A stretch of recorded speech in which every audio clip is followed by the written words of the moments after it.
Falklands War. The Falklands War, Spanish, Guerra de Malvinas, was a 10-week undeclared war between Argentina and the United Kingdom in 1982 over two British dependent territories in the South Atlantic, the Falkland Islands and its territorial dependency, South Georgia and the South Sandwich Islands.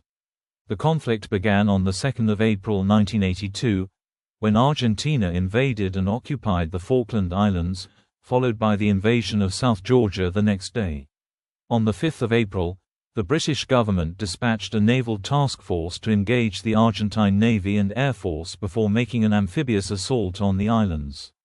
The conflict lasted 74 days and ended with an Argentine surrender on the 14th of June, returning the islands to British control.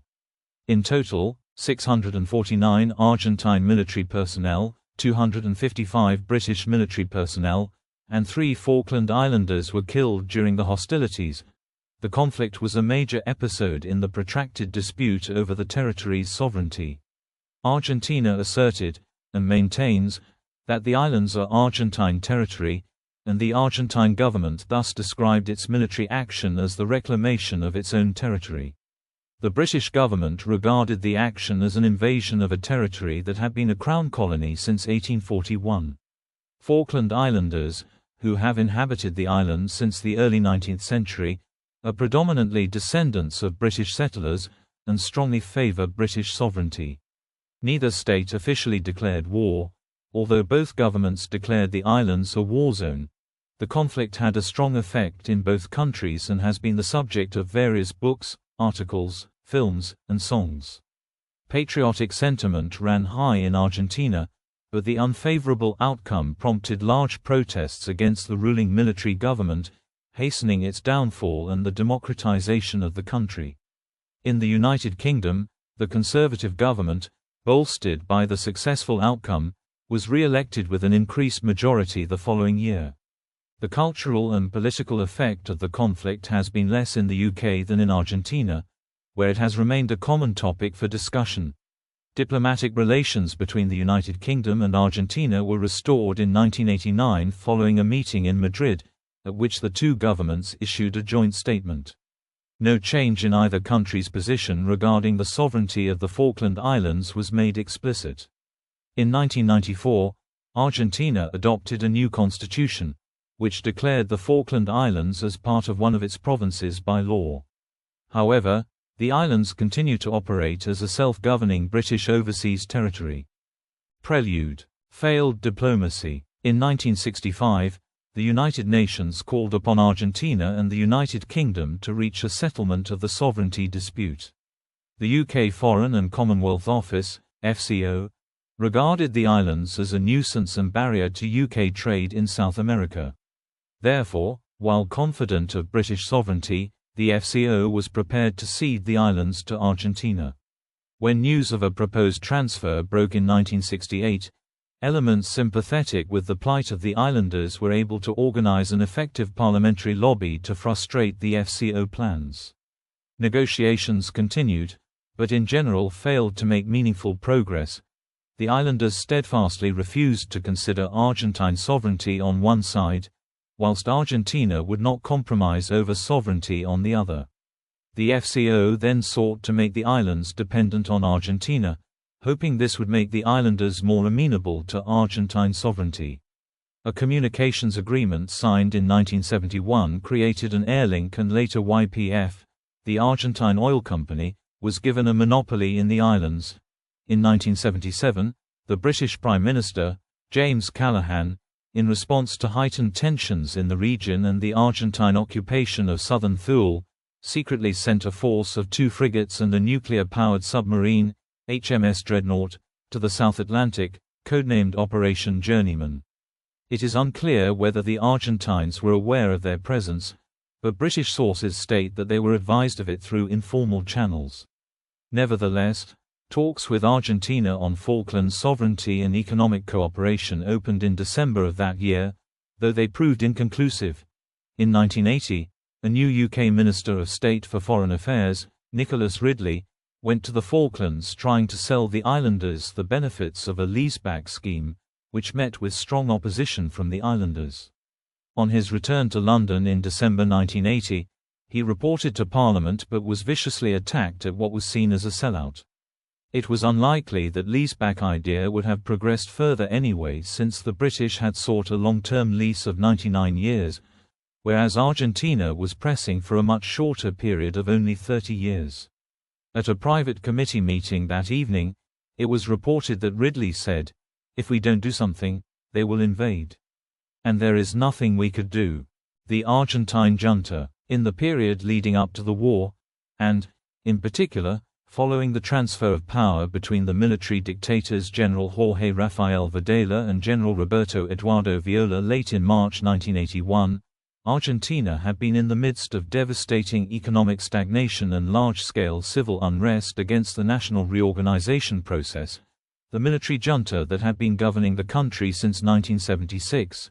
In December 1981, there was a further change in the Argentine military regime, bringing to office a new junta headed by General Leopoldo Galtieri, acting president, Air Brigadier Basilio Lamy Dozo and Admiral Jorge Anaya. Anaya was the main architect and supporter of a military solution for the long-standing claim over the islands, expecting that the United Kingdom would never respond militarily. By opting for military action, the Galtieri government hoped to mobilize the long-standing patriotic feelings of Argentines towards the islands, diverting public attention from the chronic economic problems and the ongoing human rights violations of its dirty war, bolstering the junta's dwindling legitimacy. The newspaper La Prensa speculated on a step-by-step plan beginning with cutting off supplies to the islands, ending in direct actions late in 1982, if the UN talks were fruitless. The ongoing tension between the two countries over the islands increased on the 19th of March, when a group of Argentine scrap metal merchants, which had been infiltrated by Argentine Marines, raised the Argentine flag at South Georgia Island, an act that would later be seen as the first offensive action in the war. The Royal Navy ice patrol vessel HMS Endurance was dispatched from Stanley to South Georgia on the 25th in response. The Argentine military junta, suspecting that the UK would reinforce its South Atlantic forces, ordered the invasion of the Falkland Islands to be brought forward to the 2nd of April. The UK was initially taken by surprise by the Argentine attack on the South Atlantic Islands, despite repeated warnings by Royal Navy Captain Nicholas Barker, commanding officer of the Endurance, and others. Barker believed that Defense Secretary John Nott's 1981 Defense White Paper, in which Nott described plans to withdraw the Endurance, the UK's only naval presence in the South Atlantic, had sent a signal to the Argentines that the UK was unwilling, and would soon be unable, to defend its territories and subjects in the Falklands. Argentine invasion. On the 2nd of April 1982, Argentine forces mounted amphibious landings, known as Operation Rosario, on the Falkland Islands. The invasion was met with a fierce but brief defense organized by the Falkland Islands Governor Sir Rex Hunt, giving command to Major Mike Norman of the Royal Marines. The garrison consisted of 68 Marines and 11 naval hydrographers, assisted by 23 volunteers of the Falkland Islands Defense Force, FIDF, who had few weapons and were used as lookouts. The invasion started with the landing of Lieutenant Commander Guillermo Sanchez Sabarot's Amphibious Commandos Group, who attacked the empty Moody Brook Barracks and then moved on Government House in Stanley. When the 2nd Marine Infantry Battalion with assault amphibious vehicles arrived, the governor ordered a ceasefire and surrendered. The governor, his family and the British military personnel were flown to Argentina that afternoon and later repatriated to the United Kingdom. Initial British response. The British had already taken action prior to the 2nd of April invasion. In response to events on South Georgia, on the 29th of March, ministers decided to send the Royal Fleet Auxiliary, RFA, Fort Austin south from the Mediterranean to support HMS Endurance, and the nuclear-powered fleet submarine HMS Spartan from Gibraltar, with HMS Splendid ordered south from Scotland the following day. 75 Lord Carrington had wished to send a third submarine, but the decision was deferred due to concerns about the impact on operational commitments. Coincidentally, on the 26th of March, the submarine HMS Superb left Gibraltar and it was assumed in the press she was heading south. There has since been speculation that the effect of those reports was to panic the Argentine junta into invading the Falklands before submarines could be deployed. However, post-war research has established that the final decision to proceed was made at a junta meeting in Buenos Aires on the 23rd of March. The following day, during a crisis meeting headed by Prime Minister Margaret Thatcher, the First Sea Lord and Chief of the Naval Staff, Admiral Sir Henry Leach, advised that Britain could and should send a task force if the islands are invaded. On the 1st of April, Leach sent orders to a Royal Navy force carrying out exercises in the Mediterranean to prepare to sail south. Following the invasion on the 2nd of April, after an emergency meeting of the Cabinet, approval was given to form a task force to retake the islands. This was backed in an emergency sitting of the House of Commons the next day. Word of the invasion first reached the UK from Argentine sources. A Ministry of Defence operative in London had a short telex conversation with Governor Hunt's telex operator, who confirmed that Argentines were on the island and in control. Later that day, BBC journalist Laurie Margolis spoke with an islander at Goose Green via amateur radio, who confirmed the presence of a large Argentine fleet and that Argentine forces had taken control of the island. British military operations in the Falklands War were given the codename Operation Corporate, and the commander of the task force was Admiral Sir John Fieldhouse. Operations lasted from the 1st of April 1982 to the 20th of June 1982. On the 6th of April, the British government set up a war cabinet to provide day-to-day political oversight of the campaign. This was the critical instrument of crisis management for the British, with its remit being to keep under review political and military developments relating to the South Atlantic, and to report as necessary to the Defence and Overseas Policy Committee. The War Cabinet met at least daily until it was dissolved on the 12th of August. Although Margaret Thatcher is described as dominating the War Cabinet, Lawrence Freedman notes in the official history of the Falklands campaign that she did not ignore opposition or fail to consult others. However, once a decision was reached, she did not look back. United Nations Security Council Resolution 502.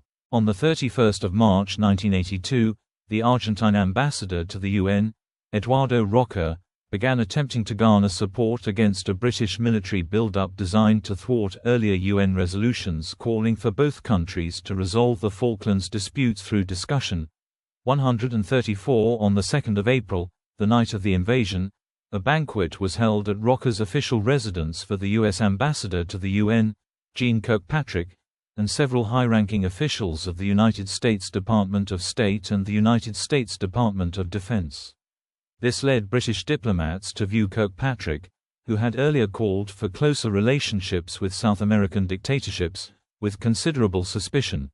On the 1st of April, London told the UK ambassador to the UN, Sir Anthony Parsons, that an invasion was imminent and he should call an urgent meeting of the Security Council to get a favourable resolution against Argentina. Parsons had to get 9 affirmative votes from the 15 council members, not a simple majority, and to avoid a blocking vote from any of the other 4 permanent members. The meeting took place at 11 a.m. on the 3rd of April, New York time, 4 p.m. in London. United Nations Security Council Resolution 502 was adopted by 10-1, with Panama voting against, and 4 abstentions. Significantly, the Soviet Union and China both abstained. The resolution stated, "Deeply disturbed at reports of an invasion on the 2nd of April 1982 by armed forces of Argentina, determining that there exists a breach of the peace in the region of the Falkland Islands, Islas Malvinas, demands an immediate cessation of hostilities, demands an immediate withdrawal of all Argentine forces from the Falkland Islands, Islas Malvinas, calls on the governments of Argentina and the United Kingdom to seek a diplomatic solution to their differences and to respect fully the purposes and principles of the Charter of the United Nations." This was a significant win for the UK, giving it the upper hand diplomatically. The draft resolution Parsons submitted had avoided any reference to the sovereignty dispute, which might have worked against the UK. Instead it focused on Argentina's breach of Chapter 7 of the UN Charter, which forbids the threat or use of force to settle disputes. The resolution called for the removal only of Argentine forces. This freed Britain to retake the islands militarily, if Argentina did not leave, by exercising its right to self-defense allowed under the UN Charter. 141. Argentine occupation. The Argentine Army unit earmarked for the occupation was the 25th Infantry Regiment, a unit of about 681 men specially trained from all the regions of Argentina. It was flown into Port Stanley Airport as soon as the runway had been cleared. Once it became clear that the British were sending an amphibious task force, there was a general recall of reservists and 2 brigades of 8 infantry regiments and their supporting units were dispatched to the islands. The total Argentine garrison numbered some 13,000 troops by the beginning of May. The conscripts born in 1963 had only recently been called up, so they were supplemented by the recall of the previous year's intake. Brigadier General Mario Benjamin Menendez was appointed military governor of the Malvinas. Argentine military police arrived with detailed files on many islanders, allowing intelligence officer Major Patricio Dowling to arrest and interrogate islanders who he suspected might lead opposition to the occupation. Initially, islanders suspected of holding anti-Argentine views were expelled, including the Luxton family, who had lived in the islands since the 1840s, and David Colville, editor of the Falklands Times. This proved to be counterproductive, as those expelled gave interviews to the press. Subsequently, 14 other community leaders, including the senior medical officer, were interned at Fox Bay on West Falkland. Concerned by Dowling's actions, senior Argentine officers had him removed from the islands. For almost a month, the civilian population of Goose Green was detained in the village hall in unpleasant conditions. Less well known are similar detentions in other outlying settlements, including one islander who died after being denied access to his medication. As the war's end approached, some troops began to place booby traps in civilian homes, defiled homes with excrement, destroyed civilian property and committed arson against civilian properties. Argentine officers and NCOs have been accused of handing out rough field punishment to their conscript soldiers. Ration packs from the Moody Brook depot were found to have foodstuff missing according to Private Alan Craig from the 7th Regiment, and troops garrisoning Port Howard were starved, and according to Max Hastings and Simon Jenkins in their book The Battle for the Falklands, Norton, 1984, attempts to go absent without leave were punished by beatings or forcing the offender to sit for hours with his naked feet in the freezing water on the mountainside. Private Rito Portillo from the 1st Marine Anti-Aircraft Battalion and Private Remigio Fernande from the 5th Regiment were reported to have been executed or died because of mistreatment by their own officers. Soldiers were made to sign non-disclosure documents on their return from the islands. Shuttle diplomacy. On 8 April, Alexander Haig, the United States Secretary of State, arrived in London on a shuttle diplomacy mission from President Ronald Reagan to broker a peace deal based on an interim authority taking control of the islands pending negotiations. After hearing from Thatcher that the task force would not be withdrawn unless the Argentines evacuated their troops, Haig headed for Buenos Aires. There he met the junta and Nicanor Costa Mendes, the foreign minister. Haig was treated coolly and told that Argentine sovereignty must be a precondition of any talks. Returning to London on the 11th of April, he found the British cabinet in no mood for compromise. Haig flew back to Washington before returning to Buenos Aires for a final protracted round of talks. These made little progress, but just as Haig and his mission were leaving, they were told that Galtieri would meet them at the airport VIP lounge to make an important concession. However, this was cancelled at the last minute. On the 30th of April, the Reagan administration announced that they would be publicly supporting the United Kingdom. British Task Force. The nuclear-powered submarine Conqueror set sail from Faslane, Scotland on the 4th of April. The 2 aircraft carriers Invincible and Hermes and their escort vessels left Portsmouth, England only a day later. On its return to Southampton from a world cruise on the 7th of April, The ocean liner SS Canberra was requisitioned and set sail 2 days later with the 3 Commando Brigade aboard. The ocean liner Queen Elizabeth II was also requisitioned, and left Southampton on 12 May, with the 5th Infantry Brigade on board. The whole task force eventually comprised 127 ships, 43 Royal Navy vessels, 22 Royal Fleet auxiliary ships, and 62 merchant ships. The retaking of the Falkland Islands was considered extremely difficult.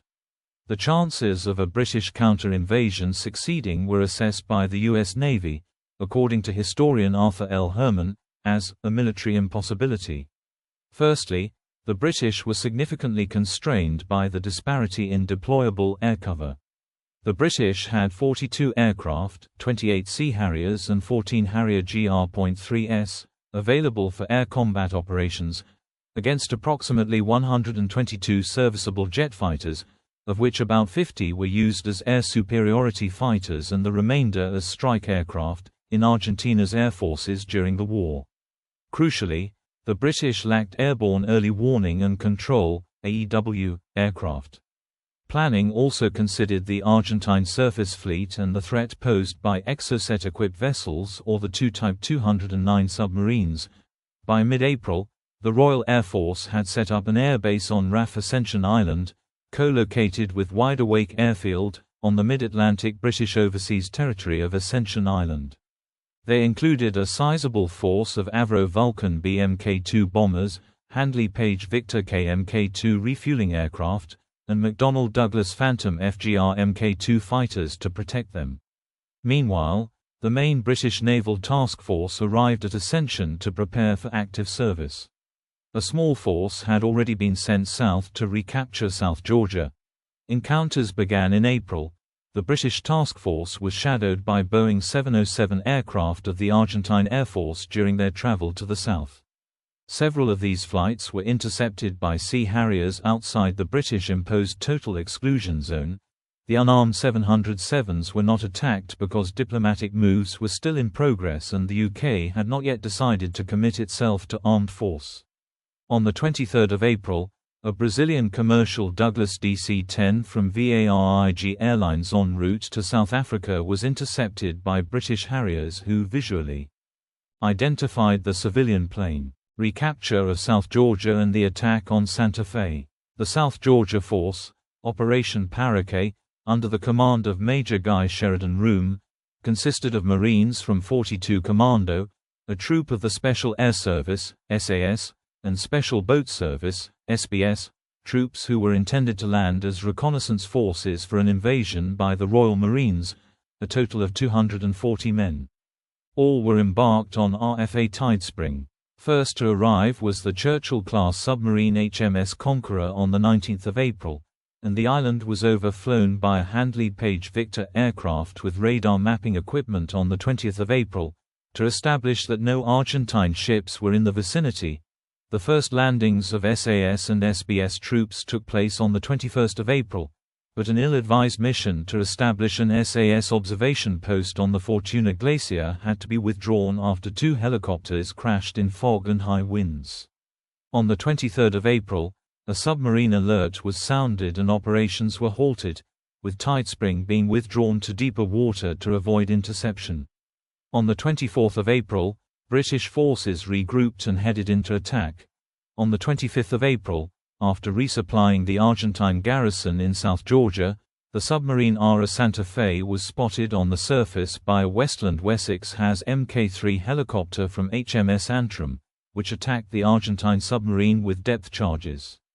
HMS Plymouth launched a Westland Wasp HAS Mk.1 helicopter, and HMS Brilliant launched a Westland Lynx HAS Mk2.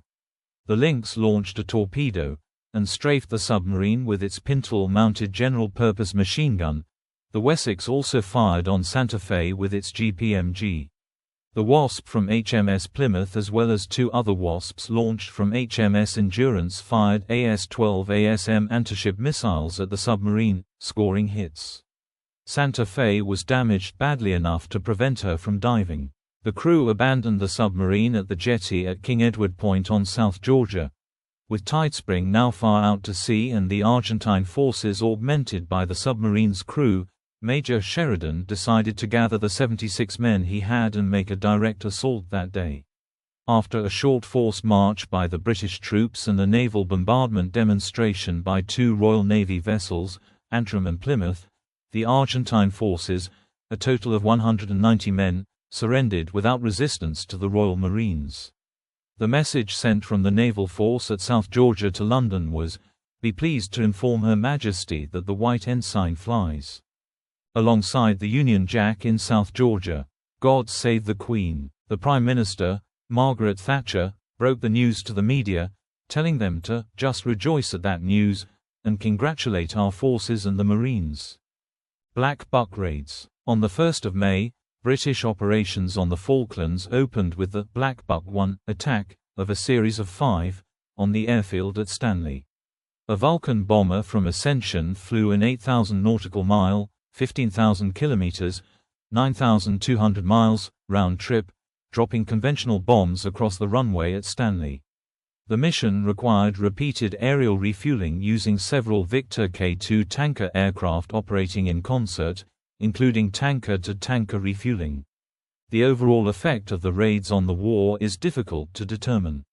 The runway was cratered by only one of the 21 bombs, but as a result, the Argentines realized that their mainland was vulnerable and fighter aircraft were redeployed from the theater to bases further north. Historian Lawrence Friedman, who was given access to official sources, comments that the significance of the Vulcan raids remains a subject of controversy. Although they took pressure off the small Sea Harrier force, the raids were costly and used a great deal of resources. The single hit to the edge of the runway was probably the best that could have been expected. Contrary to some reports, this reduced the capability of the runway to operate Mirage 3 fast jets but not other, smaller jet fighters, the Pucara, and the Hercules C-130. Nor did it cause the Argentine Air Force to deploy Mirage IIs to defend the capital. Latest Argentine sources confirmed that the Vulcan raids did not influence Argentina's decision to move some of its Mirage IIs from southern Argentina to the Buenos Aires defense zone. This dissuasive effect was watered down when British officials made clear that there would not be strikes on air bases in Argentina. The raids were later dismissed as propaganda by Falklands veteran Commander Nigel Ward. Of the 5 Black Buck raids, 3 were against Stanley Airfield, with the other 2 being anti-radar missions using Shrike anti-radiation missiles. Escalation of the air war. The Falklands had only 3 airfields. The longest and only paved runway was at the capital, Stanley, and even that was too short to support fast jets. Therefore, the Argentines were forced to launch their major strikes from the mainland, severely hampering their efforts at forward staging, combat air patrols, and close air support over the islands.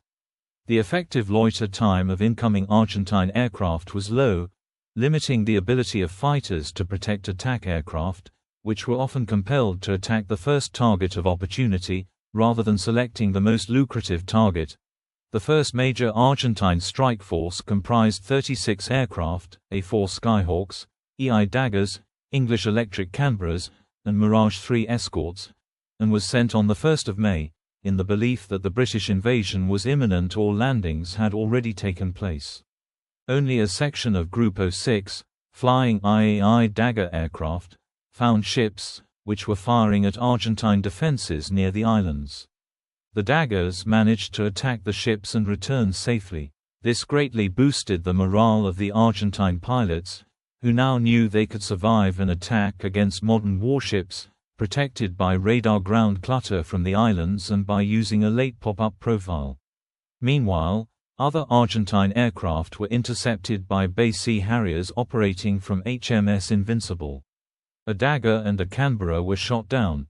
Combat broke out between Sea Harrier FRS Mk-1 fighters of No. 801 Naval Air Squadron and Mirage 3 fighters of Group 08.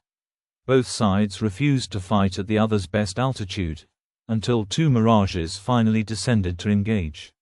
One was shot down by an AIM-9L Sidewinder air-to-air missile, ARM, while the other escaped but was damaged and without enough fuel to return to its mainland airbase. The plane made for Stanley, where it fell victim to friendly fire from the Argentine defenders. As a result of this experience, Argentine Air Force staff decided to employ A-4 Skyhawks and Daggers only as strike units, the Canberras only during the night, and Mirage IIIs, without air refueling capability or any capable arm, as decoys to lure away the British Sea Harriers. The decoying would be later extended with the formation of the Esquadron Phoenix, a squadron of civilian jets flying 24 hours a day, simulating strike aircraft preparing to attack the fleet. On one of these flights on the 7th of June, an Air Force Learjet 35A was shot down by HMS Exeter, killing the squadron commander, Vice Commodore Rodolfo de la Colina, the highest-ranking Argentine officer to die in the war. Stanley was used as an Argentine strongpoint throughout the conflict. Despite the Black Buck and Harrier raids on Stanley Airfield, no fast jets were stationed there for air defense, and overnight shelling by detached ships, it was never out of action entirely. Stanley was defended by a mixture of surface-to-air missile, SAM, systems, Franco-German Roland and British Tigercat, and light anti-aircraft guns, including Swiss-built Oerlikon 35mm twin cannons and 30mm Hispano-Suiza cannon and German Rheinmetall 20mm twin anti-aircraft cannons. More of the anti-aircraft guns were deployed to the airstrip at Goose Green.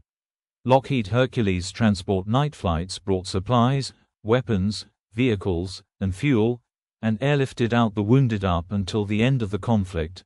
The only Argentine Hercules shot down by the British was lost on the 1st of June when TC-63 was intercepted by a Sea Harrier in daylight as it was searching for the British fleet northeast of the islands, after the Argentine Navy retired its last SP-2H Neptune due to unreliability. Various options to attack the home base of the 5 Argentine étendards at Rio Grande were examined and discounted. Operation Mikado, subsequently 5 Royal Navy submarines were lined up, submerged, on the edge of Argentina's 12 nautical mile, 22 kilometers, 14 miles, territorial limit to provide early warning of bombing raids on the British task force.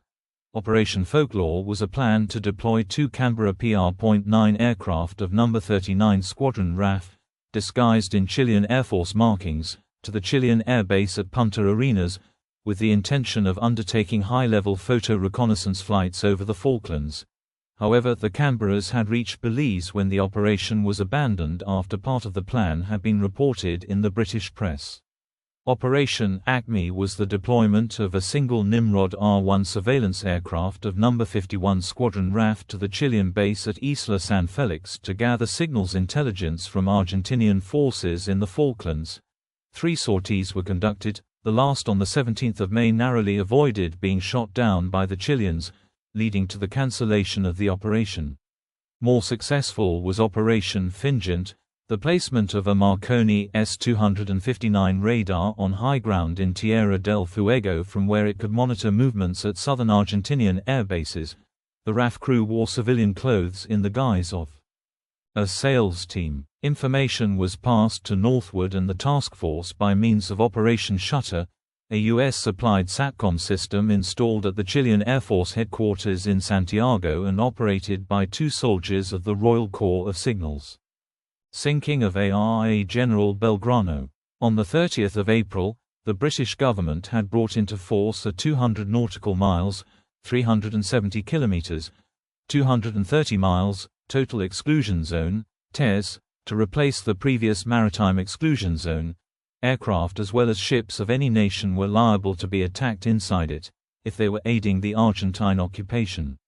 Admiral Sandy Woodward's carrier battle group of 12 warships and 3 supply ships entered the TES on the 1st of May, shortly before the first Black Buck raid, intending to degrade Argentine air and sea forces before the arrival of the amphibious group 2 weeks later. In anticipation, Admiral Anaya had deployed all his available warships into 3 task groups. The first was centered around the aircraft carrier Ara 25 de Mayo with 2 old but missile-armed destroyers, and the second comprised 3 modern frigates. Both these groups were intended to approach the TES from the north. A third group approaching from the south was led by the Second World War vintage Argentine light cruiser ARA General Belgrano. Although old, her large guns and heavy armor made her a serious threat, and she was escorted by two modern Type 42 guided missile destroyers, armed with Exocet missiles. On the 1st of May, the British nuclear-powered submarine HMS Conqueror, one of three patrolling the Tez, located the Belgrano group and followed it until the following day, when it was about 12 hours away from the task force and just outside the total exclusion zone. Admiral Woodward was aware of the Argentine carrier group approaching from the other direction and ordered the cruiser to be attacked to avoid being caught in a pincer movement. He was unaware that the 25 de Mayo had failed to gain enough headwind to launch her aircraft. The order to sink the cruiser was confirmed by the War Cabinet in London, and the General Belgrano was hit by two torpedoes at 4 p.m. local time on the 2nd of May, sinking an hour later. 321 members of General Belgrano's crew, along with two civilians on board the ship, died in the incident. More than 700 men were eventually rescued from the open ocean despite cold seas and stormy weather, enduring up to 30 hours in overcrowded life rafts. The loss of General Belgrano drew heavy criticism from Latin American countries and from opponents of the war in Britain. Support for the British cause wavered amongst some European allies, but the United States remained supportive, regardless of controversies over the sinking, including disagreement about the exact nature of the exclusion zone and whether General Belgrano had been returning to port at the time of the sinking. It had a crucial strategic effect: the elimination of the Argentine naval threat. After her loss, the entire Argentine fleet, with the exception of the diesel-powered submarine Ara San Luis, returned to port and did not leave again during the fighting. This had the secondary effect of allowing the British to redeploy their nuclear submarines to the coast of Argentina, where they were able to provide early warning of outgoing air attacks leaving mainland bases. However, settling the controversy in 2003, the ship's captain, Hector Bonzo, stated to a documentary crew that General Belgrano had actually been maneuvering, not sailing away from the exclusion zone, and that he had orders to sink any British ship he could find. In a separate incident later that night, British forces engaged an Argentine patrol gunboat, the Ara Alferez Sobral, that was searching for the crew of an Argentine Air Force Canberra light bomber shot down on the 1st of May.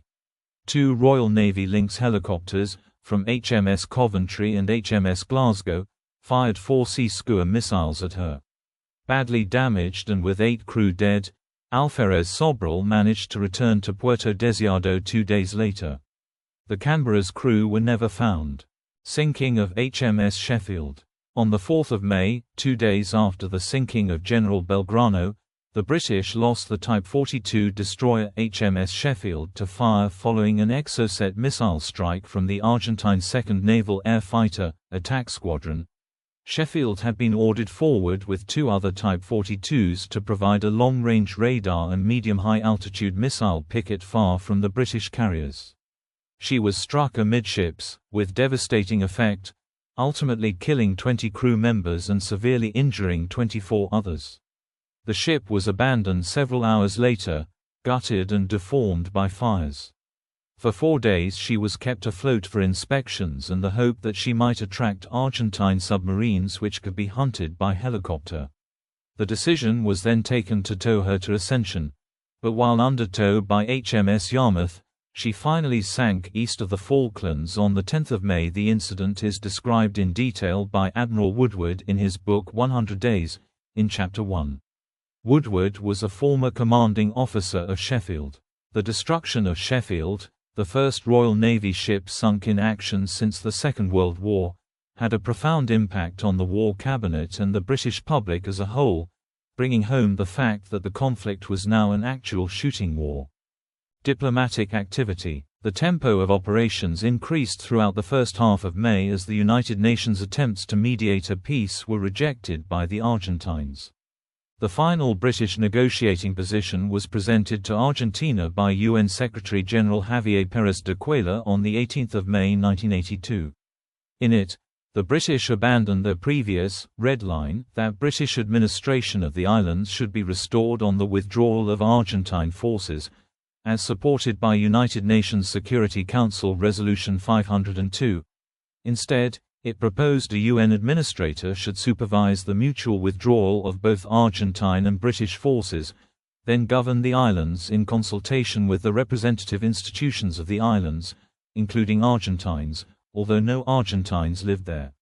Reference to self-determination of the islanders was dropped, and the British proposed that future negotiations over the sovereignty of the islands should be conducted by the UN. However, the proposals were rejected by the Argentines on the same day.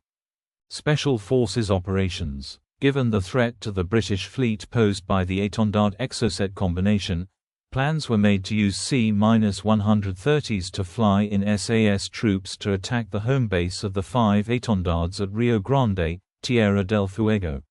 The operation was codenamed Mikado.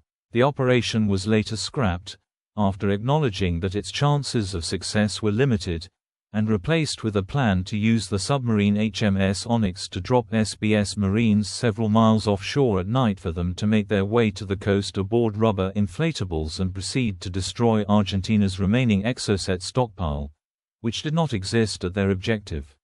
An SAS reconnaissance team was dispatched to carry out preparations for a seaborne infiltration. A Westland Sea King helicopter carrying the assigned team took off from HMS Invincible on the night of the 17th of May, but bad weather forced it to land 50 miles (80 kilometers) from its target, and the mission was aborted. The pilot flew to Chile, landed south of Punta Arenas, and dropped off the SAS team. The helicopter's crew of 3 then destroyed the aircraft, surrendered to Chilean police on the 25th of May, and were repatriated to the UK after interrogation. The discovery of the burnt-out helicopter attracted considerable international attention. Meanwhile, the SAS team crossed the border and penetrated into Argentina, but cancelled their mission after the Argentines suspected an SAS operation and deployed some 2,000 troops to search for them. The SAS men were able to return to Chile and took a civilian flight back to the UK. On the 14th of May, the SAS carried out a raid on Pebble Island on the Falklands, where the Argentine Navy had taken over a grass airstrip map for FMA Iowa 58 Puckerel light ground attack aircraft and Beechcraft T-34 Mentors, which resulted in the destruction of several aircraft. On the 15th of May, SBS teams were inserted by HMS Brilliant at Grantham Sound to reconnoiter and observe the landing beaches at San Carlos Bay. On the evening of the 20th of May, the day before the main landings, an SBS troop and artillery observers were landed by Wessex helicopters for an assault on an Argentine observation post at Fanning Head, which overlooked the entrance of the bay. Meanwhile, the SAS conducted a diversionary raid at Darwin. Air attacks. In the landing zone, the limitations of the British ship's anti-aircraft defences were demonstrated in the sinking of HMS Ardent on the 21st of May, which was hit by 9 bombs, and HMS Antelope on the 24th of May when attempts to defuse unexploded bombs failed. Out at sea with the carrier battle group, MV Atlantic Conveyor was struck by an air-launched Exocet on the 25th of May, which caused the loss of 3 out of 4 Chinook and 5 Wessex helicopters as well as their maintenance equipment and facilities, together with runway building equipment and tents. This was a severe blow from a logistical perspective. 12 of her crew members were killed. Also lost on the 25th of May was HMS Coventry, a sister to Sheffield, whilst in company with HMS Broadsword after being ordered to act as a decoy to draw away Argentine aircraft from other ships at San Carlos Bay. HMS Argonaut and HMS Brilliant were moderately damaged. Many British ships escaped being sunk because of limitations imposed by circumstances on Argentine pilots. To avoid the highest concentration of British air defences, Argentine pilots released bombs at very low altitude, and hence those bomb fuzzers did not have sufficient time to arm before impact. The low release of the retarded bombs, some of which the British had sold to the Argentines years earlier, meant that many never exploded, as there was insufficient time in the air for them to arm themselves. The pilots would have been aware of this, but due to the high concentration required to avoid surface-to-air missiles, anti-aircraft artillery, AAA, and British Sea Harriers, many failed to climb to the necessary release point. The Argentine forces solved the problem by fitting improvised retarding devices, allowing the pilots to effectively employ low-level bombing attacks. On the 8th of June, 13 bombs hit British ships without detonating. Lord Craig, the retired Marshal of the Royal Air Force, is said to have remarked, "6 better fuzzers and we would have lost." Although Ardent and Antelope were both lost despite the failure of bombs to explode, an Argonaut was put out of action. The fuzzers were functioning correctly, and the bombs were simply released from too low an altitude. The Argentines lost 22 aircraft in the attacks. In his autobiographical account of the Falklands War, Admiral Woodward blamed the BBC World Service for disclosing information that led the Argentines to change the retarding devices on the bombs. The World Service reported the lack of detonations after receiving a briefing on the matter from a Ministry of Defence official. He describes the BBC as being more concerned with being fearless seekers after truth than with the lives of British servicemen. Colonel H. Jones levelled similar accusations against the BBC after they disclosed the impending British attack on Goose Green by 2 para. On the 30th of May, 2 Super Étendards, one carrying Argentina's last remaining exocet, escorted by 4 A4C Skyhawks each with 2 500-pound bombs, took off to attack Invincible. Argentine intelligence had sought to determine the position of the carriers from analysis of aircraft flight routes from the task force to the islands. However, the British had a standing order that all aircraft conduct a low-level transit when leaving or returning to the carriers to disguise their position.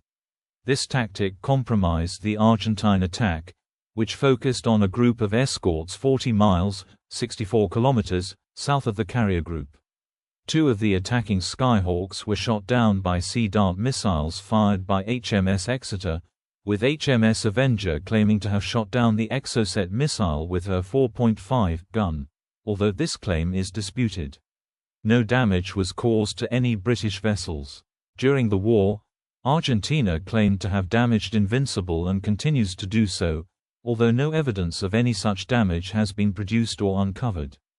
Land battles. San Carlos, Bomb Alley. During the night of the 21st of May, the British Amphibious Task Group under the command of Commodore Michael Clapp, Commodore, Amphibious Warfare, COMAW, mounted Operation Sutton, the amphibious landing on beaches around San Carlos Water, on the northwestern coast of East Falkland facing onto Falkland Sound. The bay, known as Bomb Alley by British forces, was the scene of repeated air attacks by low-flying Argentine jets.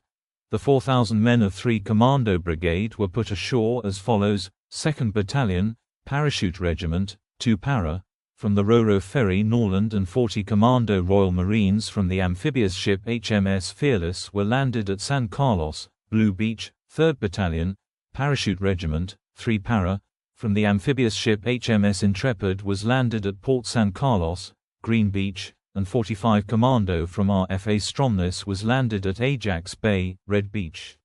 Notably, the waves of 8 LCUs and 8 LCVPs were led by Major Ewan Southby Taylor, who had commanded the Falklands Detachment NP 8901 from March 1978 to 1979. 42 Commando on the ocean liner SS Canberra was a tactical reserve. Units from the Royal Artillery, Royal Engineers, etc., and armoured reconnaissance vehicles were also put ashore with the landing craft, the Round Table class LSL and Mexfloat barges. Rapier missile launchers were carried as underslung loads of Sea Kings for rapid deployment. By dawn the next day, they had established a secure beachhead from which to conduct offensive operations. Brigadier Julian Thompson established his brigade headquarters in dugouts near San Carlos settlement. Goose Green. From early on the 27th of May until the 28th of May, 2 para approached and attacked Darwin and Goose Green, which was held by the Argentine 12th Infantry Regiment. 2 para's 500 men had naval gunfire support from HMS Arrow and artillery support from 8 Commando Battery of the Royal Artillery. After a tough struggle that lasted all night and into the next day, The British won the battle. In all, 18 British and 47 Argentine soldiers were killed. A total of 961 Argentine troops, including 202 Argentine Air Force personnel of the Condor airfield, were taken prisoner. The BBC announced the taking of Goose Green on the BBC World Service before it had actually happened. During this attack, Lieutenant Colonel H. Jones, the commanding officer of 2 Para, was killed at the head of his battalion while charging into the well-prepared Argentine positions. He was posthumously awarded the Victoria Cross. With a sizable Argentine force at Goose Green out of the way, British forces were now able to break out of the San Carlos beachhead. On the 27th of May, men of 45 CDO and 3 Para started a loaded march across East Falkland towards the coastal settlement of Teal Inlet. Special forces on Mount Kent. Meanwhile, 42 Commando prepared to move by helicopter to Mount Kent. Unbeknownst to senior British officers, the Argentine generals were determined to tie down the British troops in the Mount Kent area, and on 27 and 28 May they sent transport aircraft loaded with blowpipe surface-to-air missiles and commandos, 602nd Commando Company and 601st National Gendarmerie Special Forces Squadron, to Stanley. This operation was known as Autoimpuesta, self-imposed. For the next week, the SAS and the Mountain and Arctic Warfare Cadre, M&AWC, of 3 Commando Brigade waged intense patrol battles with patrols of the Volunteers 602nd Commando Company under Major Aldo Rico, normally second in command of the 22nd Mountain Infantry Regiment. Throughout the 30th of May, Royal Air Force Harriers were active over Mount Kent. One of them, Harrier XZ-963, flown by squadron leader Jerry Pook, in responding to a call for help from D Squadron, attacked Mount Kent's eastern lower slopes, which led to its loss through small arms fire. Pook was subsequently awarded the Distinguished Flying Cross. On the 31st of May, the M&AWC defeated Argentine Special Forces at the skirmish at Top Malo House. A 13-strong Argentine Army Commando detachment, Captain José Vicese's 1st Assault Section, 602nd Commando Company, found itself trapped in a small shepherd's house at Top Malo. The Argentine commandos fired from windows and doorways and then took refuge in a stream bed 200 meters, 700 feet, from the burning house. Completely surrounded, they fought 19 M&AWC Marines under Captain Rod Boswell for 45 minutes until, with their ammunition almost exhausted, they elected to surrender. 3 cadre members were badly wounded. On the Argentine side, there were 2 dead, including Lieutenant Ernesto Espinosa and Sergeant Mateo Saber, who were posthumously decorated for their bravery. Only 5 Argentines were left unscathed. As the British secured Top Malo House, Lieutenant Fraser Haddo's M&AWC patrol came down from Malo Hill, brandishing a large Union flag. One wounded Argentine soldier, Lieutenant Horacio Losito, commented that their escape route would have taken him through Haddo's position. 601 Stone Commando tried to move forward to rescue 602nd Commando Company on Estancia Mountain.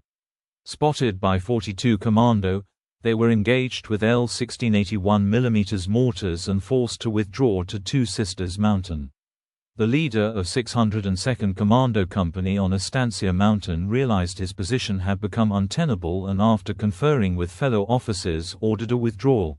The Argentine operation also saw the extensive use of helicopter support to position and extract patrols. The 601st Combat Aviation Battalion also suffered casualties. At about 11 a.m. on the 30th of May, an aerospatial SA-330 Puma helicopter was brought down by a shoulder-launched FIM-92 Stinger surface-to-air missile, SAM, fired by the SAS in the vicinity of Mount Kent. 6 Argentine National Gendarmerie Special Forces were killed and 8 more wounded in the crash. As Brigadier Thompson commented, "It was fortunate that I had ignored the views expressed by Northwood HQ that reconnaissance of Mount Kent before insertion of 42 Commando was superfluous. Had D Squadron not been there, the Argentine Special Forces would have caught the Commando before deplaning and, in the darkness and confusion on a strange landing zone, inflicted heavy casualties on men and helicopters. Bluff, Cove and Fitzroy. By the 1st of June, with the arrival of a further 5,000 British troops of the 5th Infantry Brigade, the new British divisional commander, Major General Jeremy Moore Room, had sufficient force to start planning an offensive against Stanley. During this build-up, the Argentine air assaults on the British naval forces continued, killing 56. Of the dead, 32 were from the Welsh Guards on RFA Sir Galahad and RFA Sir Tristram on 8 June.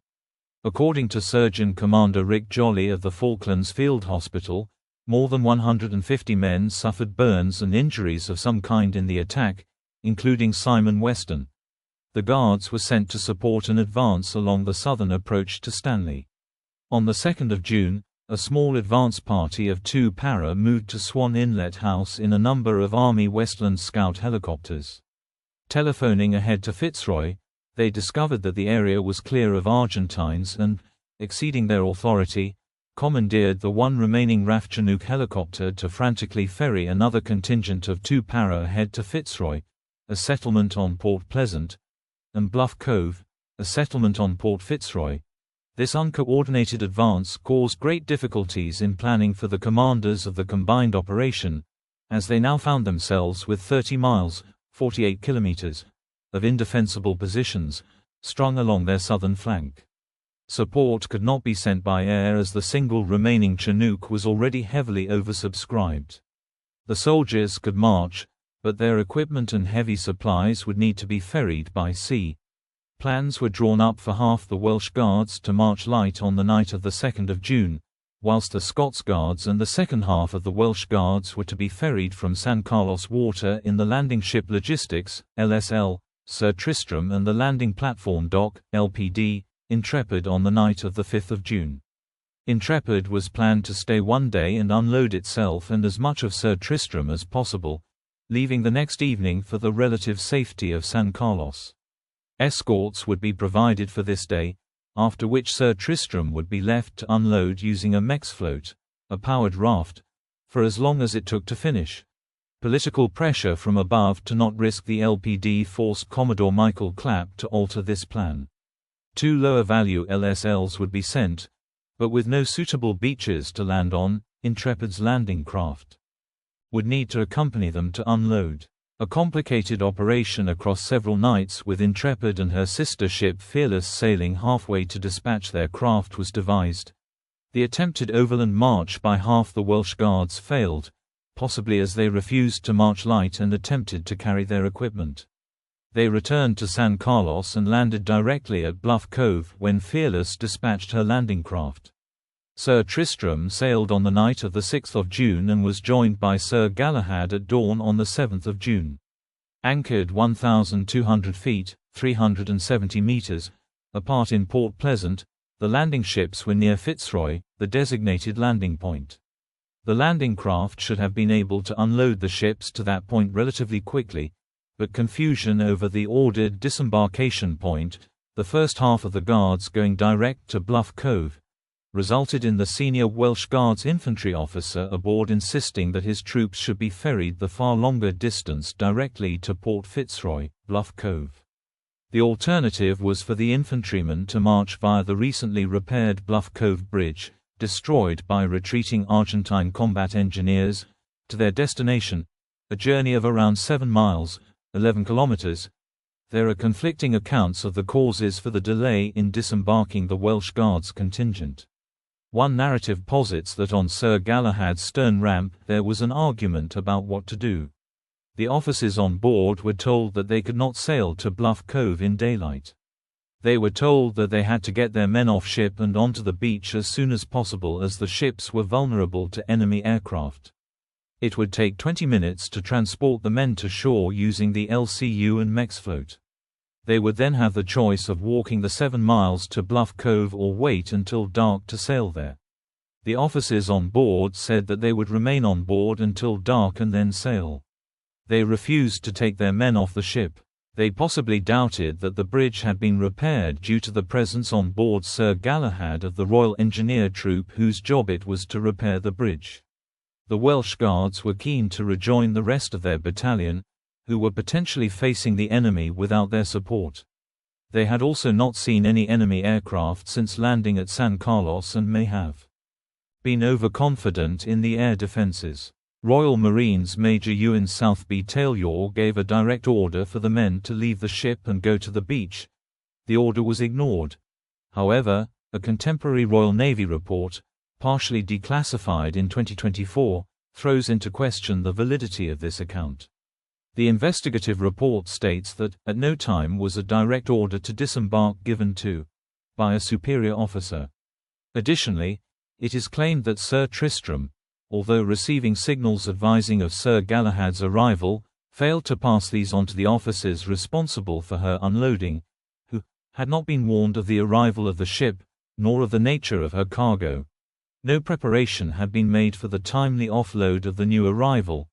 The longer journey time of the landing craft taking the troops directly to Bluff Cove and the ambiguity over orders being issued to this effect caused an enormous delay in unloading.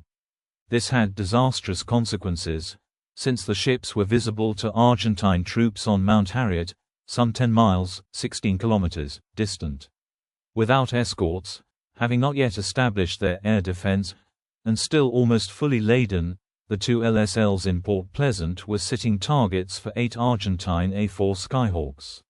A coordinated sortie by 6 daggers attacked HMS Plymouth, which had the effect of drawing off the patrolling Sea Harriers. At 17:00, the Skyhawks attacked from seaward, hitting Sir Galahad with 3 bombs. Although none exploded, they caused fierce fires which quickly grew out of control. 2 bombs hit Sir Tristram, also starting fires and causing the ship to be abandoned, but the damage was not as serious. 3 Sea King and a Wessex helicopter ferried the wounded to an advanced dressing station which was set up on the shore. British casualties were 48 killed and 115 wounded. 3 Argentine pilots were also killed. The airstrike delayed the scheduled British ground attack on Stanley by 2 days.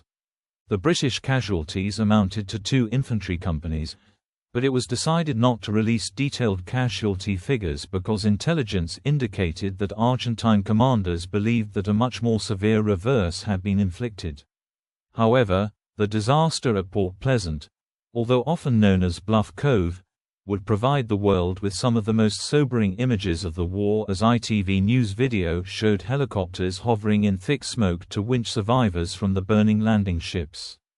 Fall of Stanley. On the night of the 11th of June, after several days of painstaking reconnaissance and logistic build-up, British forces launched a brigade-sized night attack against the heavily defended ring of high ground surrounding Stanley. Units of 3 Commando Brigade, supported by naval gunfire from several Royal Navy ships, simultaneously attacked in the Battle of Mount Harriet, Battle of Two Sisters, and Battle of Mount Longdon. Mount Harriet was taken at a cost of 2 British and 18 Argentine soldiers. At Two Sisters, the British faced both enemy resistance and friendly fire but managed to capture their objectives. The toughest battle was at Mount Longdon. British forces were bogged down by rifle, mortar, machine gun, artillery and sniper fire, and ambushes. Despite this, the British continued their advance. During this battle, 14 were killed when HMS Glamorgan, straying too close to shore while returning from the gun line, was struck by an improvised trailer-based Exocet MM-38 launcher taken from the destroyer Ara Segui by Argentine Navy technicians. On the same day, Sergeant Ian Mackay of 4 Platoon, B Company, 3 Para died in a grenade attack on an Argentine bunker. He received a posthumous Victoria Cross for his actions. After a night of fierce fighting, all objectives were secured. Both sides suffered heavy losses. The second phase of attacks began on the night of the 13th of June, and the momentum of the initial assault was maintained. 2 Para, with light armor support from the Blues and Royals, captured Wireless Ridge, with the loss of 3 British and 25 Argentine lives, and the 2nd Battalion, Scots Guards, captured Mount Tumbledown at the Battle of Mount Tumbledown, which cost 10 British and 30 Argentine lives. A simultaneous Special Forces raid by the SAS and SBS in fast boats to attack the oil tanks in Stanley Harbour was beaten off by anti-aircraft guns. With the last natural defense line at Mount Tumbledown breached, the Argentine town defenses of Stanley began to falter. In the morning gloom, one company commander got lost and his junior officers became despondent. Private Santiago Carrizo of the 3rd Regiment described how a platoon commander ordered them to take up positions in the houses and, if a kelper resists, shoot him, but the entire company did nothing of the kind. A daylight attack on Mount William by the Gurkhas, delayed from the previous night by the fighting at Tumbledown, ended in anticlimax when the Argentine positions were found to be deserted. A ceasefire was declared on the 14th of June and Thatcher announced the commencement of surrender negotiations. The commander of the Argentine garrison in Stanley, Brigadier General Mario Menendez, surrendered to Major General Jeremy Moore the same day. Recapture of South Sandwich Islands. On the 20th of June, the British retook the South Sandwich Islands, which involved accepting the surrender of the southern Thule garrison at the Corberta Uruguay base and declared hostilities over. Argentina had established Corberta Uruguay in 1976, but prior to 1982 the United Kingdom had contested the existence of the Argentine base only through diplomatic channels. Foreign involvement. Commonwealth. The UK received political support from member countries of the Commonwealth of Nations. Australia, Canada, and New Zealand withdrew their diplomats from Buenos Aires. New Zealand. The New Zealand government expelled the Argentine ambassador following the invasion. The Prime Minister, Robert Muldoon, was in London when the war broke out and in an opinion piece published in The Times he said, "The military rulers of Argentina must not be appeased. New Zealand will back Britain all the way." Broadcasting on the BBC World Service, he told the Falkland Islanders, "This is Rob Muldoon. We are thinking of you and we are giving our full and total support to the British government in its endeavours to rectify this situation and get rid of the people who have invaded your country." On the 20th of May 1982, he announced that New Zealand would make HMNZS Canterbury, a Leander-class frigate, available for use where the British thought fit to release a Royal Navy vessel for the Falklands. In the House of Commons afterwards, Margaret Thatcher said, "The New Zealand government and people have been absolutely magnificent in their support for this country, the Falkland Islanders, for the rule of liberty and of law." Australia. Encouraged by the generous response of New Zealand, the Australian Prime Minister, Malcolm Fraser, was rushed into offering to cancel the intended purchase of HMS Invincible, which was quickly accepted by the British. However, this left the Royal Australian Navy without a replacement for their only aircraft carrier, HMAS Melbourne, which was in the process of decommissioning. France. The French President, François Mitterrand, declared an embargo on French arms sales and assistance to Argentina. In addition, France allowed UK aircraft and warships use of its port and airfield facilities at Dakar in Senegal, and France provided dissimilar aircraft training so that Harrier pilots could train against the French aircraft used by Argentina. French intelligence also cooperated with Britain to prevent Argentina from obtaining more Exocet missiles on the international market. In a 2002 interview, and in reference to this support, John Nott, the then British Defence Secretary, had described France as Britain's greatest ally. In 2012, it came to light that while this support was taking place, a French technical team, employed by Dassault and already in Argentina, remained there throughout the war despite the presidential decree.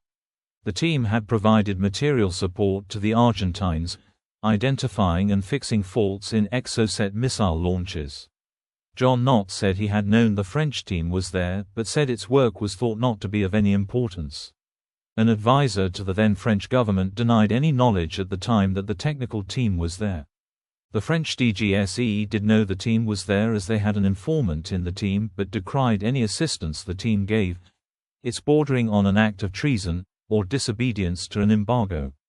John Nott, when asked if he felt let down by the French, said, "If you're asking me, are the French duplicitous people?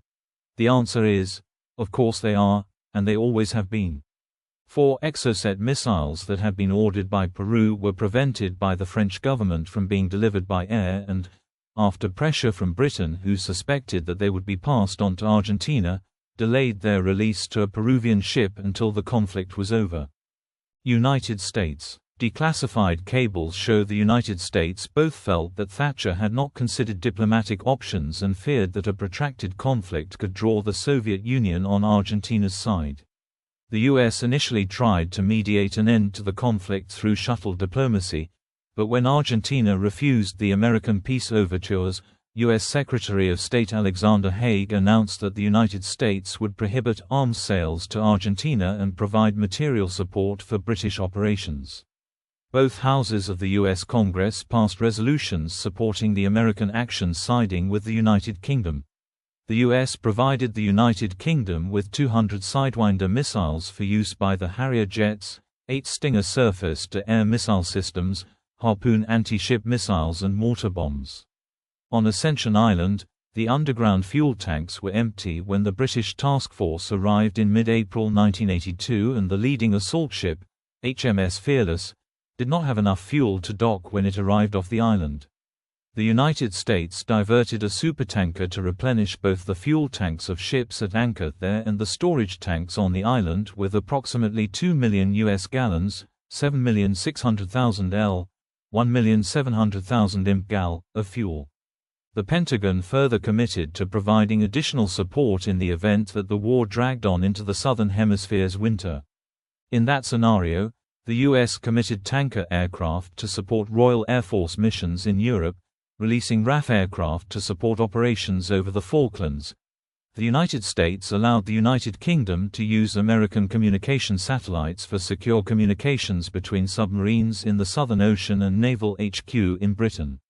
The U.S. also passed on satellite imagery, which it publicly denied, and weather forecast data to the British fleet. U.S. President Ronald Reagan approved the Royal Navy's request to borrow a Sea Harrier-capable Iwo Jima-class amphibious assault ship. The U.S. Navy had earmarked USS Guam, LPH-9, for this, in the event a British aircraft carrier was lost. The U.S. Navy developed a plan to help the British man the ship with American military contractors, who would likely be retired sailors with knowledge of the ship's systems. Other OAS members. Cuba. Argentina itself was politically backed by a number of countries in Latin America, though, notably, not Chile. Several members of the non-aligned movement also backed Argentina's position. Notably, Cuba and Nicaragua led a diplomatic effort to rally non-aligned countries from Africa and Asia to Argentina's position. This initiative came as a surprise to Western observers, as Cuba had no diplomatic relations with Argentina's right-leaning military junta.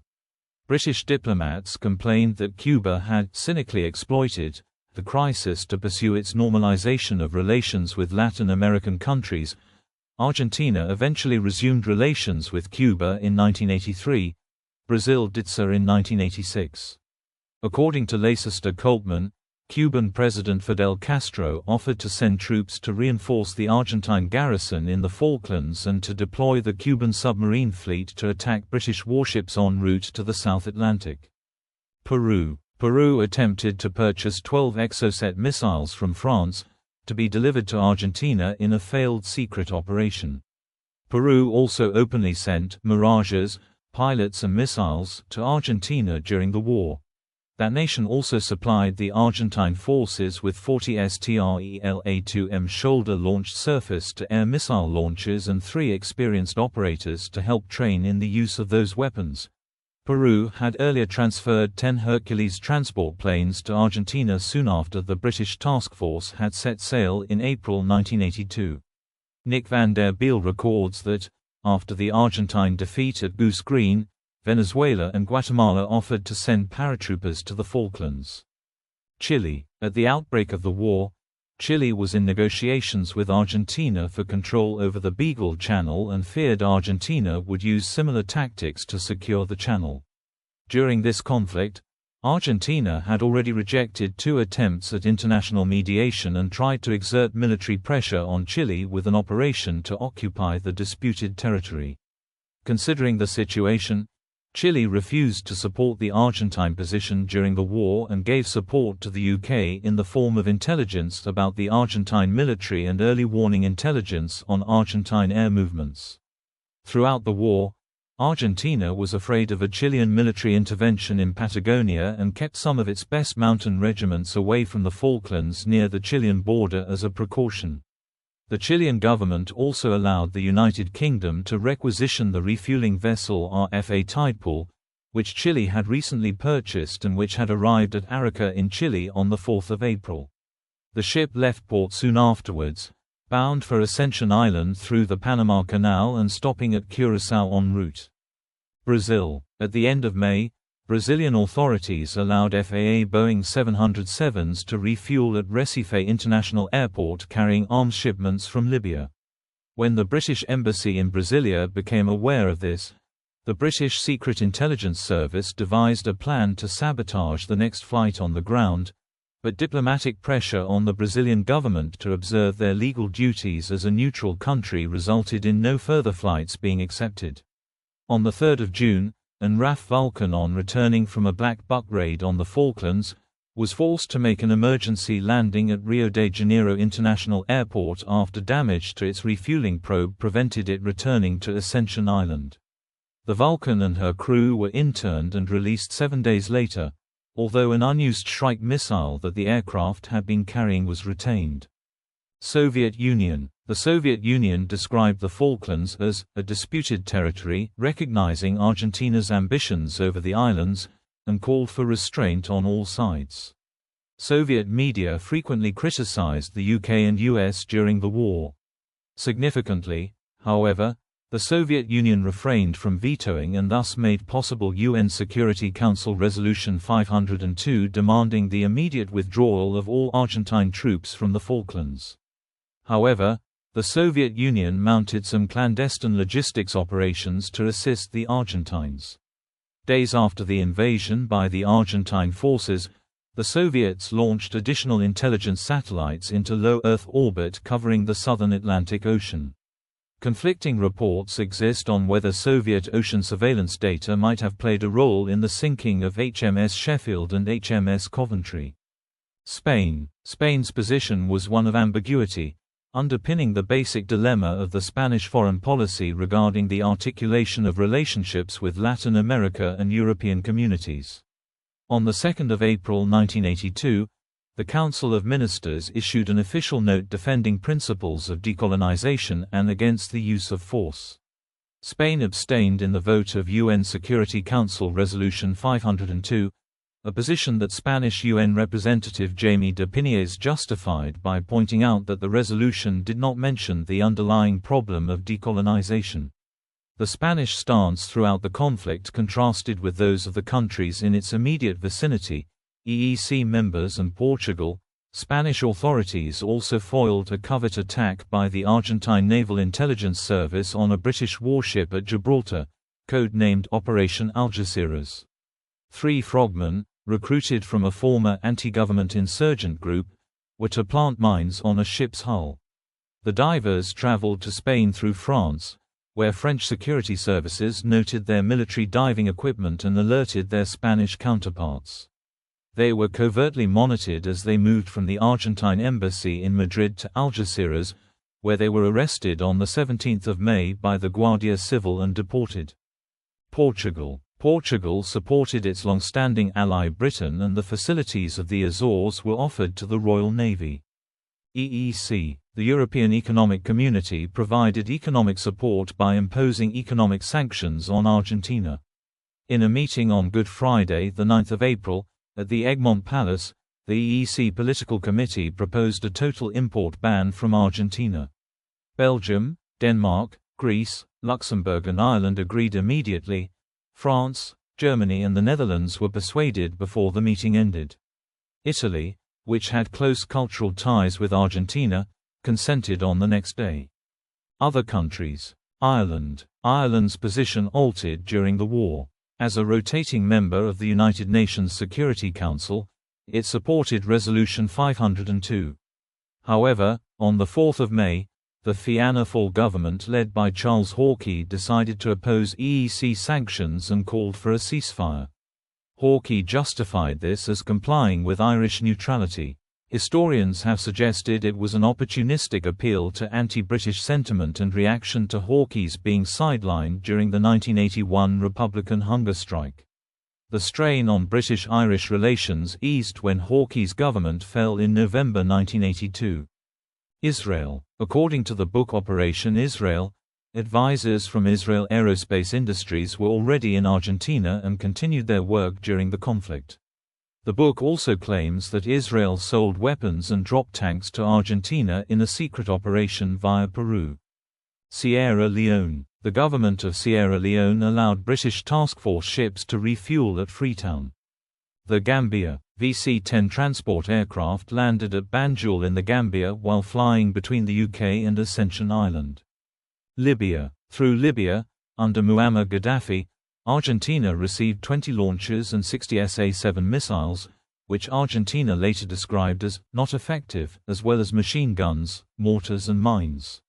To retrieve the weapons, 4 trips were made using 2 Argentine Air Force Boeing 707s which refueled in Recife with the consent of the Brazilian government. Casualties. In total, 907 people were killed during the 74 days of the conflict. Additionally, there were 1,188 Argentine and 777 British injured or wounded. Argentina. A total of 649 Argentine servicemen were killed. Ejército Argentino, Army, 194, 16 officers, 35 non-commissioned officers, NCOs, and 143 conscript privates. Armada de la República Argentina, Navy, 341, including 321 in ARA General Belgrano and 4 naval aviators. Amara, Marines, 34.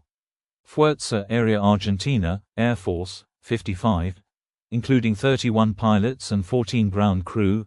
Gendarmería Nacional Argentina, Border Guard, 7. Prefectura Naval Argentina, Coast Guard, 2 IMARA, Marines, 34. United Kingdom. A total of 255 British servicemen were killed. Royal Navy 86 plus 2 Hong Kong laundrymen, see below. Royal Marines 27, 2 officers, 14 NCOs and 11 Marines. Royal Fleet Auxiliary 4 plus 6 Hong Kong sailors. Merchant Navy 6. British Army 123, 7 officers, 40 NCOs and 76 privates.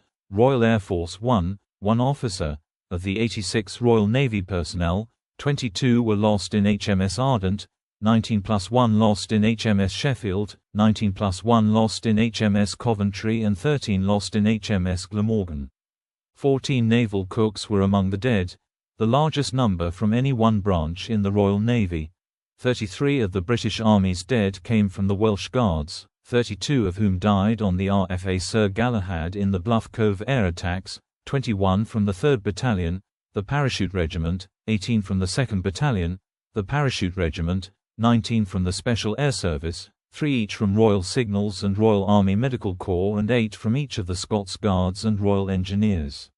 The 1st Battalion, 7th Duke of Edinburgh's own Gurkha Rifles lost 1 man.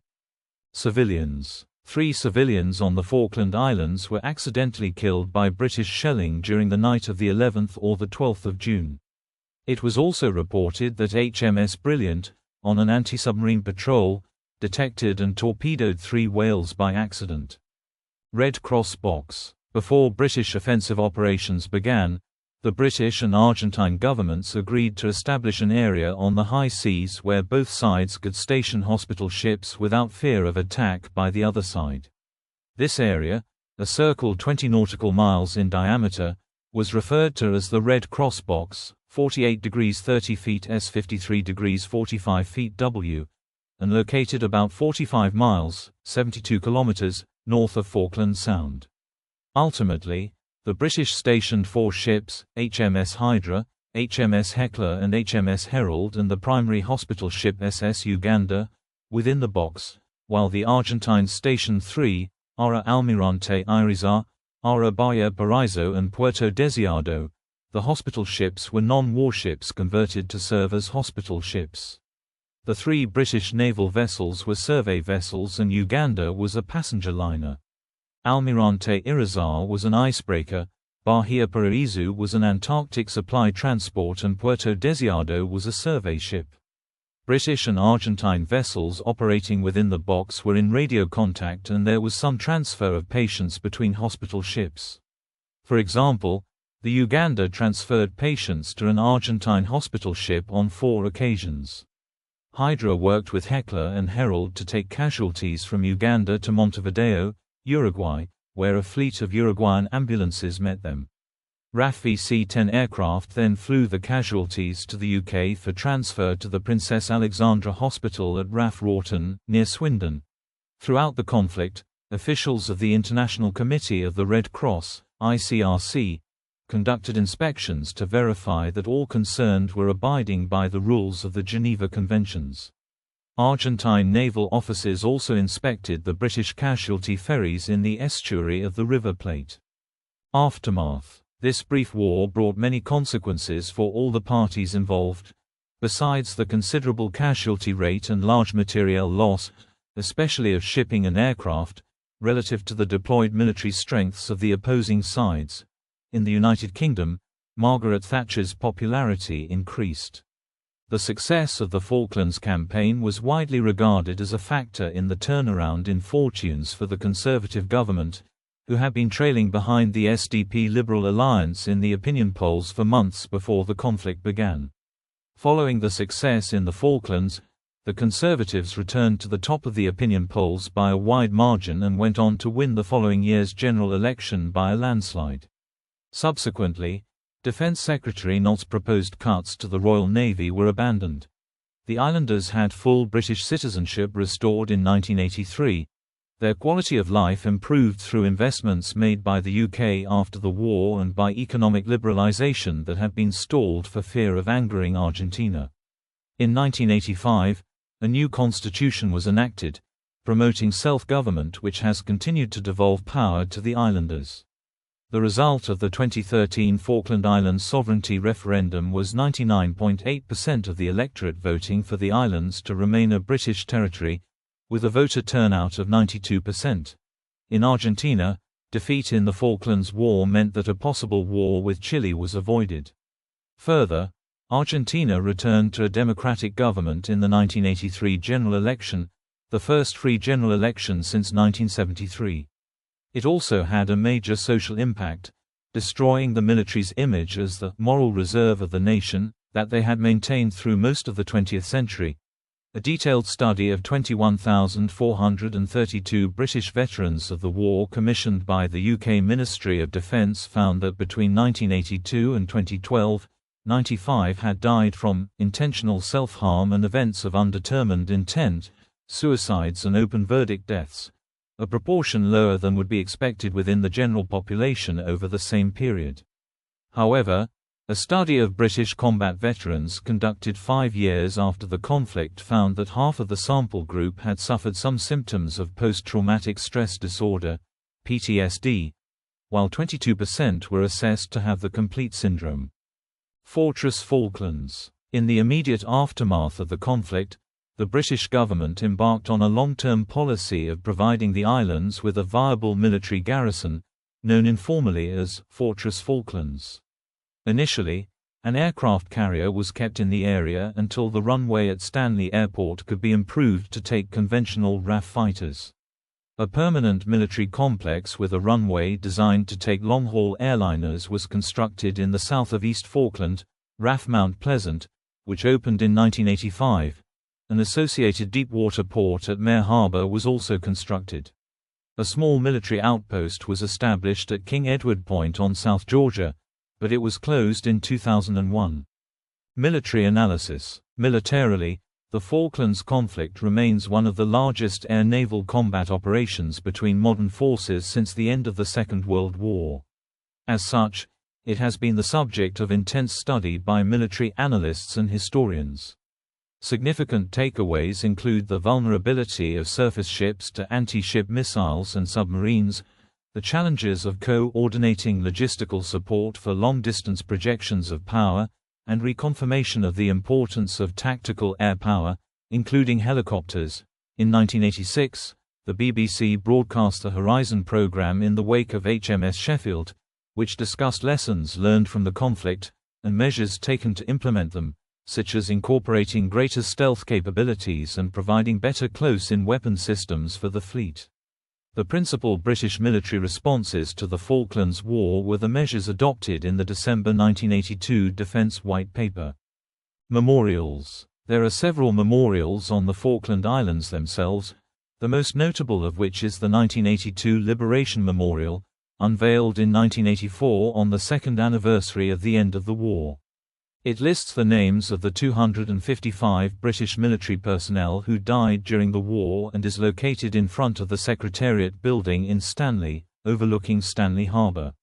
The memorial was funded entirely by the islanders and is inscribed with the words, "In memory of those who liberated us." During the war, British dead were put into plastic body bags and buried in mass graves. After the war, the bodies were recovered. 14 were reburied at Blue Beach Military Cemetery and 64 were returned to the United Kingdom. Many of the Argentine dead are buried in the Argentine Military Cemetery 2 kilometers northeast of the small settlement of Darwin, approximately 82 kilometers west of Stanley. The Argentine government declined an offer by the UK to have the bodies repatriated to Argentina. In addition to memorials on the islands, there is a memorial in the crypt of St. Paul's Cathedral, London, to the British war dead. At the National Memorial Arboretum in Staffordshire, a Falklands War memorial was unveiled in May 2012 in a service attended by 600 veterans and their families. The names of the fallen were also inscribed on the Armed Forces Memorial at the Arboretum, which commemorates all British servicemen killed in action since the end of the Second World War.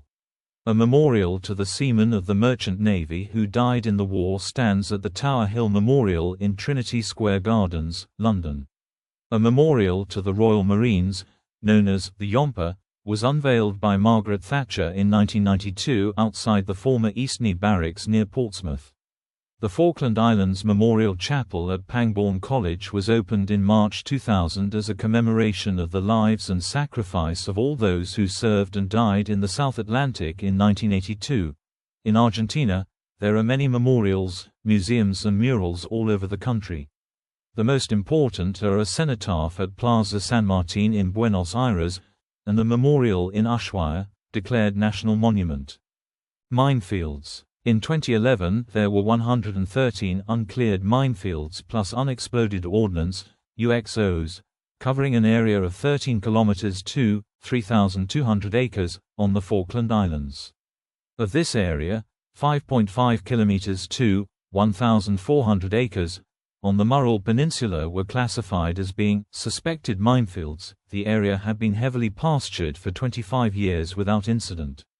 It was estimated that these minefields had 20,000 anti-personnel mines and 5,000 anti-tank mines. The UK reported 6 military personnel injured by mines or UXO in 1982, then 2 more in 1983. Most military accidents took place in the immediate aftermath of the conflict, while clearing minefields or trying to establish the extent of minefield perimeters, particularly where no detailed records existed. No civilian mine casualties have ever occurred on the islands, and no human casualties from mines or UXO have been reported since 1984. On 9 May 2008, the Falkland Islands government asserted that the minefields, which represent 0.1% of the available farmland on the islands, present no long-term social or economic difficulties for the Falklands, and that the impact of clearing the mines would cause more problems than containing them. However, the British government, in accordance with its commitments under the Mine Ban Treaty, had a commitment to clear the mines by the end of 2019. In May 2012, it was announced that 3.7 kilometers to 1.4 square miles of Stanley Common, which lies between the Stanley, Mount Pleasant Road and the shoreline, was made safe and had been opened to the public, opening up a 3 kilometers (1.9 miles) stretch of coastline and a further 2 kilometers of shoreline along Mullet Creek. In November 2020, after a final clearance campaign by contractors from Zimbabwe, it was declared that the Falkland Islands were now free of all landmines. A celebration of the event took place on the weekend of the 14th of November, where the final landmine was detonated. Press and publicity. Argentina. Selected war correspondents were regularly flown to Port Stanley in military aircraft to report on the war. Back in Buenos Aires, newspapers and magazines reported on the heroic actions of the largely conscript army and its successes. Officers from the intelligence services were attached to the newspapers and leaked information corroborating the official communiques from the government. The glossy magazines Gente and Siete Dias swelled to 60 pages with color photographs of British warships in flames, many of them faked, and bogus eyewitness reports of the Argentine commandos' guerrilla war on South Georgia, the 6th of May, and an already dead Pucaror pilot's attack on HMS Hermes. Lieutenant Daniel Antonio Dukic had been killed at Goose Green during a British airstrike on the 1st of May. Most of the faked photos actually came from the tabloid press. One of the best remembered headlines was, "Estamos ganando, we're winning," from the magazine Gente, that would later use variations of it. The Argentine troops on the Falkland Islands could read Gaceta Argentina, a newspaper intended to boost morale among the servicemen. Some of its untruths could easily be unveiled by the soldiers who recovered corpses. The Malvinas cause united the Argentines in a patriotic atmosphere that protected the junta from critics, and even opponents of the military government supported Galtieri. Ernesto Sabato said, "In Argentina, it is not a military dictatorship that is fighting. It is the whole people, her women, her children, her old people, regardless of their political persuasion. Opponents to the regime like myself are fighting for our dignity, fighting to extricate the last vestiges of colonialism. Don't be mistaken, Europe, it is not a dictatorship that is fighting for the Malvinas, it is the whole nation." In the Argentine press, false reports that HMS Hermes was sunk and HMS Invincible had been damaged were circulated after the weekly magazines Gente and La Semana had received information of naval action from an Air Force officer in the president's office. On 30 April 1982, the Argentine magazine Tal Cual showed Prime Minister Thatcher with an eye patch and the text, "Pirate, Witch and Assassin. Guilty." 3 British reporters sent to Argentina to cover the war from the Argentine perspective were jailed until the end of the war. The Madres de Plaza de Mayo were even exposed to death threats from ordinary people. United Kingdom. 17 newspaper reporters, 2 photographers, 2 radio reporters and 3 television reporters with 5 technicians sailed with the task force to the war. The Newspaper Publishers Association selected them from among 160 applicants, excluding foreign media. The hasty selection resulted in the inclusion of 2 journalists among the war reporters who were interested only in Queen Elizabeth II's son Prince Andrew, who was serving in the conflict. The prince flew a helicopter on multiple missions, including Exocet missile decoy and casualty evacuation. Merchant vessels had the civilian Inmarsat uplink, which enabled written telex and voice report transmissions via satellite. SS Canberra had a facsimile machine that was used to upload 202 pictures from the South Atlantic over the course of the war. The Royal Navy leased bandwidth on the U.S. Defense Satellite Communications System for worldwide communications. Television demands 1,000 times the data rate of telephone, but the Ministry of Defense was unsuccessful in convincing the U.S. to allocate more bandwidth. TV producers suspected that the inquiry was half-hearted, since the Vietnam War television pictures of casualties and traumatized soldiers were recognized as having negative propaganda value. However, the technology only allowed uploading a single frame per 20 minutes, and only if the military satellites were allocated 100% to television transmissions. Videotapes were shipped to Ascension Island, where a broadband satellite uplink was available, resulting in TV coverage being delayed by 3 weeks. The press was very dependent on the Royal Navy and was censored on site. Many reporters in the UK knew more about the war than those with the task force. Ministry of Defence press briefings in London were characterised by the restrained dictation speed delivery of its spokesman, Ian MacDonald. The Royal Navy expected Fleet Street to conduct a Second World War-style positive news campaign, but the majority of the British media, especially the BBC, reported the war in a neutral fashion. These reporters referred to the British troops and the Argentinian troops instead of our lads and the Argies. The two main tabloid papers presented opposing viewpoints. The Daily Mirror was decidedly anti-war, whilst The Sun became well known for headlines such as "Stick it up your junta," which, along with the reporting in other tabloids, led to accusations of xenophobia and jingoism. The Sun was criticized for its "Gotcha" headline following the sinking of the ARA General Belgrano. The British Ministry of Defence operated a psychological warfare operation under the codename Moonshine, which took the form of a spurious radio station purporting to be from a neutral South American country, but was actually in London, broadcasting to the Falklands and Argentina via a transmitter on Ascension which had been requisitioned from the BBC. Under the name of Radio Atlántico del Sur, Radio South Atlantic, the station was operated by a small team of civilians and Spanish-speaking military officers. The first 3-hour broadcast was on the 19th of May and a total of 47 had been made by the 15th of June when the operation was cancelled. There is some evidence that the Argentines attempted to jam the broadcasts and that some civilian radio receivers were confiscated from soldiers, but the results overall were difficult to assess. Cultural impact. There were wide-ranging influences on popular culture in both the UK and Argentina, from the immediate post-war period to the present. The Argentine writer Jorge Luis Borges described the war as a fight between two bald men over a comb. The words yomp and exocet entered the British vernacular as a result of the war. The Falklands War also provided material for theatre, film and TV drama and influenced the output of musicians.